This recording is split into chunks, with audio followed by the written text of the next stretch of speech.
नमस्कार दर्शक हो.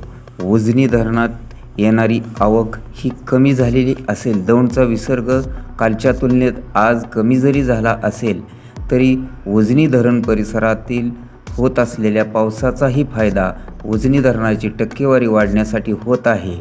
आज ताज्या अपडेटनुसार काय माहिती प्राप्त झालेली आहे ती पाहण्या अगोदर आपण 18 मराठी चॅनेलला सबस्क्राईब केले नसेल तर सबस्क्राईब करा व मिळवत रहा रोजच्या रोज ताज्या व महत्त्वपूर्ण घडामोडी व अपडेट.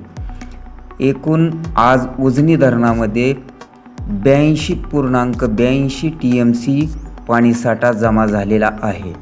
यामध्ये 19.16 TMC उपयुक्त पाणीसाठा आहे. तर दौंडकडून येणारी आवक सध्या 4,519 क्युसेक्स आहे. तर हीच आवक काल 5,597 क्युसेक्स होती. आज सकाळच्या अपडेटनुसार उजनी धरणाची टक्केवारी 35.76% भरली असून अशाच प्रकारच्या नवीन व ताज्या अपडेट पाहण्यासाठी आपण 18 मराठी चॅनलला अजूनपर्यंत सबस्क्राईब केले नसेल तर सबस्क्राईब करा व मिळवत रहा अगदी वेळेवर ताज्या अपडेट.